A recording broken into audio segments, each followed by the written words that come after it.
Got it. All right. Well, we are live on Facebook. So hello, Platinum Top 50 Austin, and welcome to a Facebook Live conversation on this Tuesday, where I am joined with some kind of new partners of Platinum Top 50.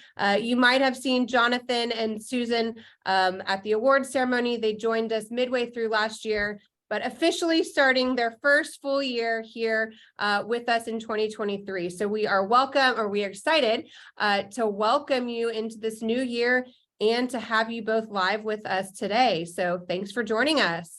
Thanks, Amber. Awesome. Well, Jonathan is the broker owner of Keyrenter Property Management. Jonathan, will you go ahead and pronounce your first and last name so I don't have to worry about butchering it? Of course. My name is Jonathan Simsrat. Awesome. Thanks, Jonathan. And we are joined with his client success manager, Susan Barba. So guys, welcome to this conversation. And let me just kind of jump into things. I am curious how, with the market shift and the pendulum kind of going from being a full-on seller's market to where we find ourselves in a little bit more equilibrium there with buyers and sellers. I'm curious how that shift has affected your business and specifically property management. Mm-hmm. Yeah, great question, Amber. It definitely has affected it for sure. No doubt about it. I mean, I think if you sort of the combination effect of the rising interest rates that we've all heard about and felt, coupled with a softening economy, has really it's shifted things for sure. And so with a lot of the seller clients that agents typically have these days, not being able to successfully sell those homes, many of those clients are having to pivot to the rental market. And so that's not always their plan A or their most desired path to be on. They probably most likely did not envision themselves being a rental landlord. They just wanted to sell this home, right? And they were excited about getting top dollar for it. And they're finding themselves, unfortunately, in a little bit of a bind and not being able, in some cases, not able to sell as quickly or perhaps for as much money as they need to. And so they find themselves having, again, to pivot towards the rental space, which is where we specialize, obviously. And so that's changing the conversation fairly dramatically. And so I think the biggest way we're seeing that sort of impact, just from a felt perspective, would be inventory on the rental side. So, folks that are experiencing what I just described, unable to sell, and so turning to rental instead, we're seeing the rental inventory surge. And particularly so, I'd say late last year. We normally see a slowdown during the holiday months anyways, but during past holiday season, dramatically so, where we have this inventory really surging. And where an average neighborhood, maybe in years past, we might be listing a rental online on MLS, and we were competing with one or maybe two other competing homes. Now we're seeing we go live and we're competing with 15 homes. And so a dramatic shift that obviously brings challenges, which we can get into later perhaps, but definitely a different environment we find ourselves in today. Well, I think too, what we're talking about is some that can't sell, or really that are reluctant to sell, whether it's the price that they thought they were going to get or wanted to get. And so then find themselves, because the market has had fluctuations on all sides of the spectrum, that some may just say, you know what, I just don't want to sell now. So it's not that they can't. I mean, every agent will say, oh, I can sell your house, right? But it's at what price? And so for a lot of people, taking the opportunity to rent it for a year or more might be that good choice to kind of let the market work itself out to where they feel a little bit more comfortable this time next year. I'm curious, when you mentioned now there's, say, 15 more rentals in MLS, are the price of rentals coming down, or is that staying kind of where it was 6 months ago? Yeah, I mean, it's definitely a shifting landscape for sure. There's not a clean answer to that, unfortunately. I think on the whole, yes, prices are generally coming down or perhaps holding flat. Yeah. that answer, the reason it's not a clean answer, unfortunately, is that every neighborhood is a little bit different, right? It's not a one size fits all. But I think on the whole, what we can say with reasonable confidence is that the dramatic upsurge in rent prices that we've felt for the last several years have definitely tapered, right? So we're seeing stuff that maybe is going up a little bit or flat, or in some cases even declining a little bit from where it was previously. I think the good news, the silver lining is that we're not seeing a total fallout, right? We're not seeing rent prices that are collapsing. So that's the good news. I think just we've all sort of, I think, become accustomed to this red hot market, and that's, it takes a little bit of adjustment to sort of pivot from that mentality of pricing. I heard an agent once mention recently that sellers are going through the like stages of grief, right? Where they're going through the remorse, or now it's denial. And when they finally come to the stage of acceptance, and her point was, then we'll be back in business. So they're just kind of going through these stages of coulda, shoulda, woulda. And once they come to acceptance, this agent was at least saying she's expecting the market to kind of loosen up a little bit in terms of inventory, and more sellers being willing and wanting to put it on the market when they've kind of accepted where things are now. So I think that's super interesting. And yeah, loved your comment too about prices are holding steady, which steady is good. So that was definitely great to hear. I'm curious, now that this market has, the shifting market has actually increased demand for your services, how has that changed or shaped your approach? In other words, what kind of talking points or conversations are you having with today's homeowners that you weren't having, 6, 8, 10 months ago? Yeah, I can give some brief comments. This is Susan's primary role with our company is helping these owner clients sort of answer the questions that you're talking about. So I'll definitely want to let her give her response too on that question. But I think just generally speaking, from a high level, the type of clients that we're talking about that are tending to find us these days, it does take a little bit of a different approach, to your point, and I think a lot more education is involved. So whereas a year or 2 years ago, we had a lot of investor clients. We still have those clients, but they were coming in the door thick and fast. Folks that were targeting Austin specifically for investment. That client type typically, this is not their first rental home they've ever purchased. They're very seasoned and well-versed in the process. And so there's less specific industry education sometimes needed with that client type. They just get it out of the gate. With someone that, again, like we're just describing, couldn't sell the property, didn't really envision themselves being a landlord, and now they're finding themselves sort of being forced in that direction. Night and day, right? They have no background in the industry. There's a lot of education needed at perhaps a more granular level, a more basic level of income, expenses, tax benefits of rentals, why someone would want to own a rental, right? Things that we sort of take for granted in many cases. We're having to pivot and just be more patient, frankly. I mean, just do a lot more education and explaining how this industry works. And for many people, it's brand new. Susan, do you agree with that? Is that accurate? I do. I think one of the great things that we provide, or Jonathan provides in service, especially for people that already live here and are kind of wrestling with this, is the on-site consultation. We do a complimentary on-site consultation. We'll go meet the owner at the property, do a walkthrough, bring along a really detailed rental analysis, kind of make any recommendations we can kind of see outwardly that would help them have their property rent ready and, obtain the best renter and best price.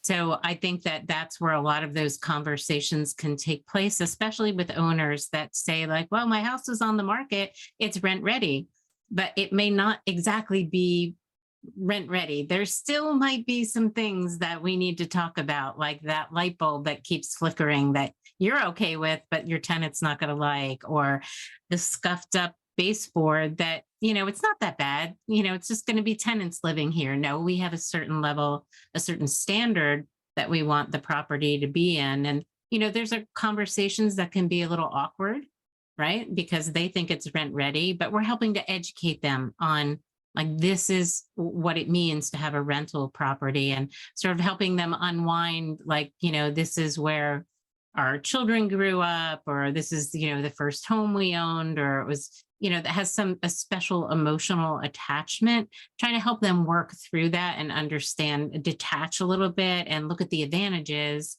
of maybe a more long-term plan. The sort of one-term plan of just like, let's just put it on the market until we can sell it in a year. It might work for them, but they probably are not going to get the long-term benefits of thinking of that as an investment long-term. That's when you really start to see the better returns on your investment, if you're able to do that. Yeah, no, that makes total sense. I mean, you know, you'll hear agents talk all the time about educating sellers on the cost of getting your home ready to go to market, and what's kind of expected and best processes for getting that home ready. And so I think it's really interesting, the term rent ready, to have a little bit different implications. But to your point, you know, y'all are, you know, you want to attract in high quality tenants. Well, high quality tenants aren't going to want flickering lights or scuffed up baseboards or leaky water faucets. And so just like anything else, you know, you get out what you put in. It sounds like that's kind of a little bit of how this conversation is framed with them in terms of getting the home ready for a rental. In another case where you want to attract that high quality, so you want to put your best foot forward. Is that correct? Absolutely. Absolutely. All right. Yeah. Well, and I did not know, I mean, Susan, you mentioned earlier when we were talking, you know, some of your key differentiators, which I think is a cute term there. But you said what was the process, the people, and the passion. And I didn't know what you meant by the process. And I'd love for you to elaborate on that, but I'm gathering that it has something to do with that on-site consultation, which I did not know is something kind of standard, if you will, that you do. So what does your process look like, and how does that make you different?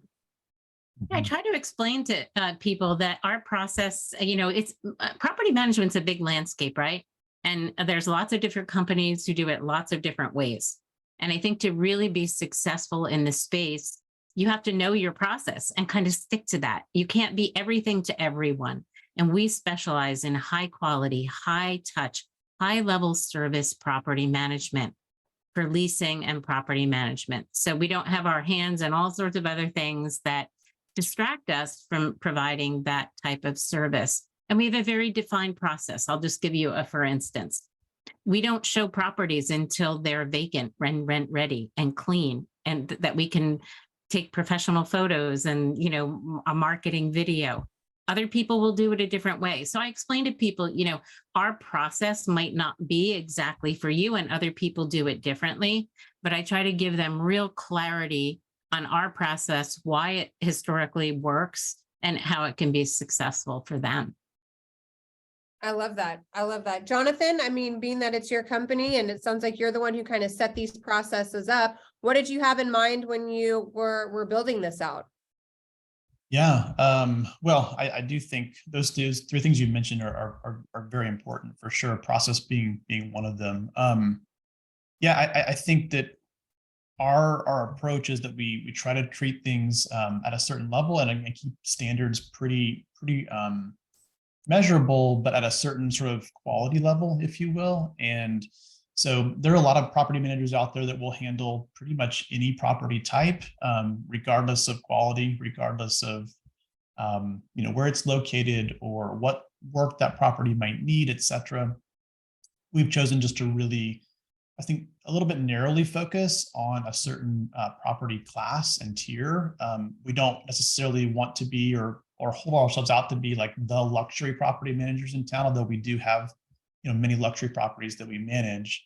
But I would say our properties tend to be kind of a little bit above average. So kind of the midpoint and up is where we sort of live. And again, a lot of that comes back to process of how we're sourcing owners, but also to what process we're walking them through. I think our ideal client is one that that process resonates with. They take some comfort in knowing that we're not just winging it.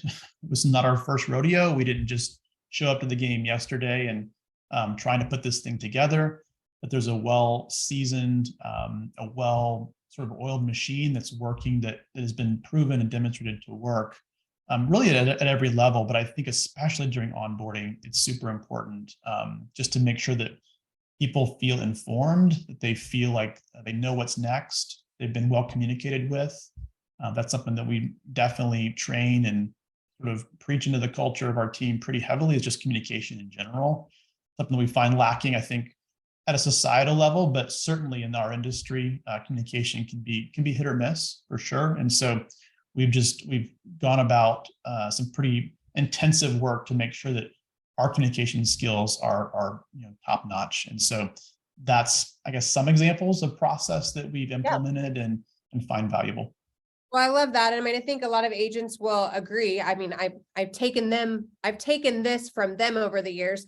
Not every client is a good client, right? Not everybody who wants to list their house is a listing that you should take. If you have your certain standards or processes or policies in place, it can help you then weed out those that aren't a good fit for your particular culture, company, et cetera. So I think that makes a lot of sense, and especially in the rental world, that you want to put out a high quality rental product, attract in high quality people, and just makes for an overall great experience for all involved.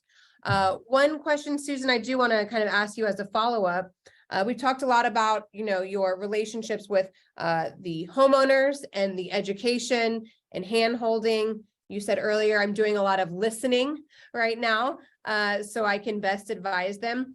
So we've talked about homeowners, but what about the real estate agents? What does your agent relationships look like, and how do y'all go about those?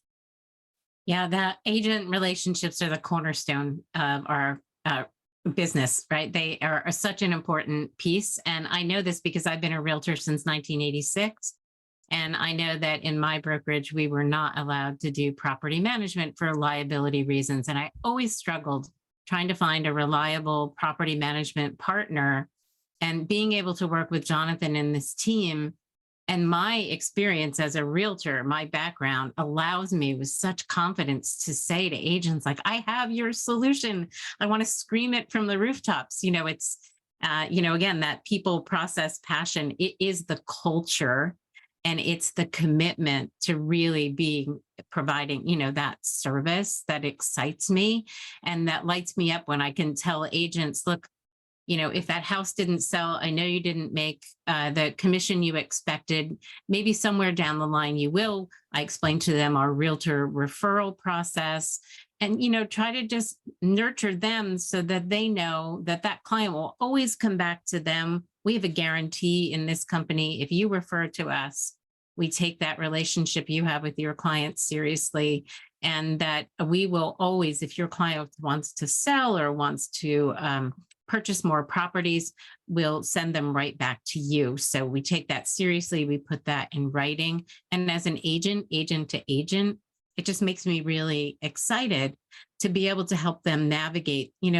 Some agents call me and say, hey, my client's thinking about this particular property they want to buy. I'm not really sure what it would rent for. I can see it on Zillow, but I don't really know. Can you help me? And sure, I'll shoot them a quick CMA, help them understand so that they can talk with their client. So we're very open to trying to assist agents for the win-win, right? Win for them, win for the client, and essentially win for us.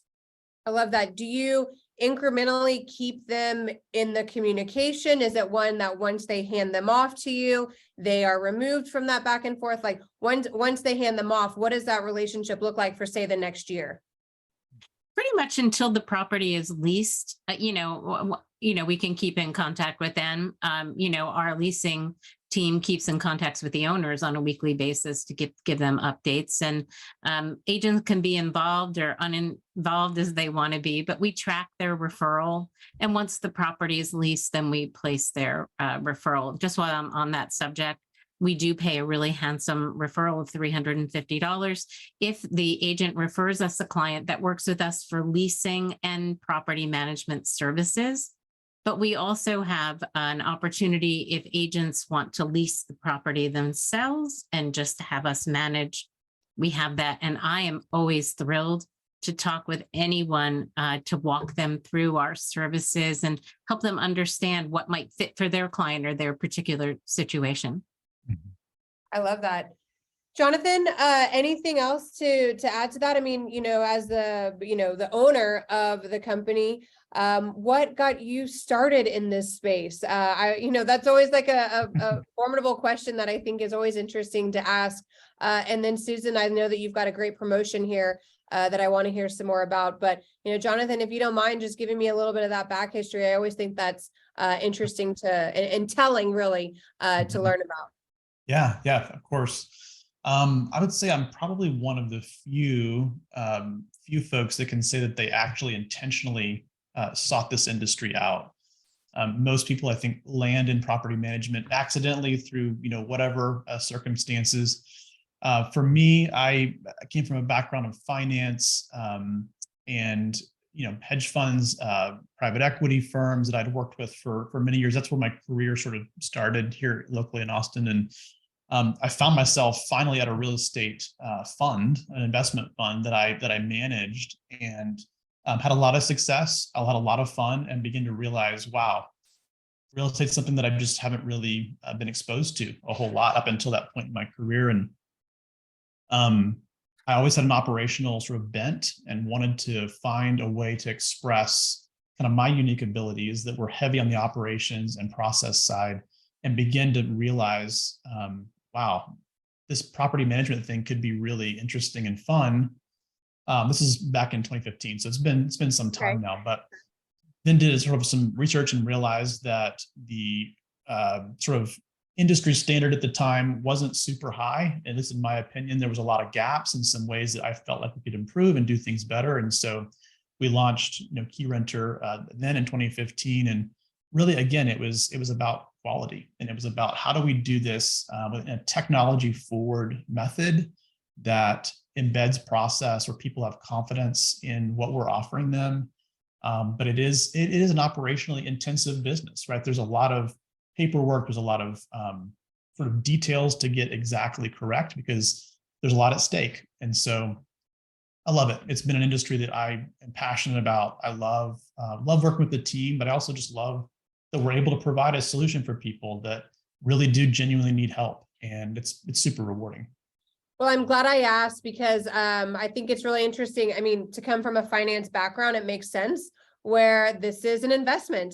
And so you are still advising your clients, as you said, and helping them learn how to leverage this or utilize it for tax benefits, grow their wealth using, real estate and property management. So I can see where the two marry. And to your point too, it is historically a very mom and pop industry too. And so I think that's really cool to kind of take a little bit of that corporate structure or other background that you've had in other fields and apply it towards an industry that really had kind of like lost some pace with some of the other sectors in real estate. So I love that. And so interesting to hear that story and put those pieces of the puzzle together. Well, Susan, what can you tell me? I know you've got a really cool promotion coming up. I think it's for the month of February, but I am not exactly sure. But we always love promoting promotions. So what do you have there that you can share with us? Well, we love agents. We love their referrals. And so for the month of February, we are having a promotion. Basically, we love your referrals. So we pay a $350 referral, as I said, for any agent that sends clients to us that work with us for both leasing and property management. We pay that out when the property is leased. But for the month of February, when you send us a referral that will work with leasing and property management, we'll add an additional $50, making it $400 and some sweet swag to accompany it. So we love your referrals. We love agent referrals. We love working with Platinum Top 50 agents and those that are not yet Platinum Top 50 agents, and of course, all the partners as well. I love that. Well, I also love that, you gave us a little bit of your background. and the familiarity of coming as a real estate agent. Like I always tell people, partners, I was a partner of Platinum Top 50 before I worked on this side. And so I know what it's like to ... So the fact that you have that perspective that now you can take out to other agents and homeowners, I think is so valuable. So I'm so glad that you were able to share that. And who doesn't, wouldn't want to use an extra $50 and that $400 referral fee for the month of February. So I love that. Well, thank you all so much. I mean, what an interesting conversation to learn a little bit about your company, about both of you, and then the great service that you're providing over at Keyrenter. So I appreciate your time. Wonderful partners of Platinum Top 50. And we very much look forward to a great year ahead of us in partnership, cultivating these relationships because agents know, especially in markets like this, when they can refer out high quality partners, whether it's for landscaping or it's property management, it only comes back on that agent to look good and provide that great service. So we're just thrilled to align ourselves with such a top-notch company and appreciate the opportunity to work with you both as well. Thanks, Amber. Great talking to you today. All right. Well, we will see y'all in the next couple of days offline and in person, which is always fun. And of course, throughout this year. So it's only January, but we're off to a great start. So thank y'all so much. I'll see y'all later. Thanks, Amber. Thank you. Bye-bye. Bye.